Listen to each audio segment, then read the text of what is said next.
再上到嚟呢個柏傲莊嘅現樓1A 座23樓 A， 實用面積991尺嘅4房1套單位。呢個單位咧就係一個交樓標準嘅單位啦。望翻呢個景觀都係望到一個咁靚嘅河景，向翻東北嘅。客飯廳咧就呈現長方形嘅設計嘅，咁呢度都有成6點幾米噶啦。好，再行埋旁邊飯廳旁邊呢度就係廚房嘅位置，廚房咧就帶備咗一個工人套房，而且呢個 L 型嘅工作台面咧就保留翻本身發展商交樓標準嘅設備啦，有埋紅酒櫃嘅呢度，跟住蒸焗爐啦、雪櫃等等。好啦，我哋望下個睡房先。咁呢度4間房啦，咁其中咧3間房都係可以望到呢個咁靚嘅景觀嘅。咁雖然我哋而家喺23樓啦，但係個景觀都仲係好開揚嘅。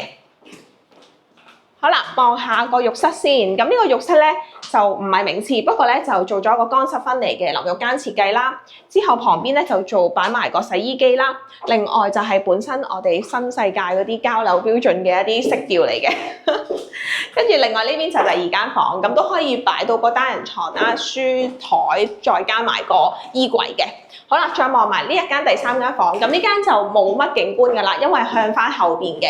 但係呢度你可以做個study room 又得 ，store room 又得啦。好，最後望下個主人房先。你睇下個主人房，就算唔開燈咧，其實個採光度都好好啊。咁同埋呢邊咧擺翻床，三邊落床啊、衣櫃啊嗰啲冇問題㗎。個擺位完全冇問題，因為係好方正嘅。再望埋咧就係呢一個景觀，同我哋啱啱個廳咧望嘅一樣嘅。咁都有個露台位啦，俾翻戶主可以出去感受下啲新鮮嘅空氣啦。好啦，最後望埋個浴室先。呢個浴室咧900幾尺，但係個主人房浴室咧都一啲都唔馬虎嘅，做咗淋浴間，又有浴缸，又有乾濕分離設計嘅。咁呢個就係991尺嘅一個4房1套嘅單位。咁佢個開積都好靚，因為好方正。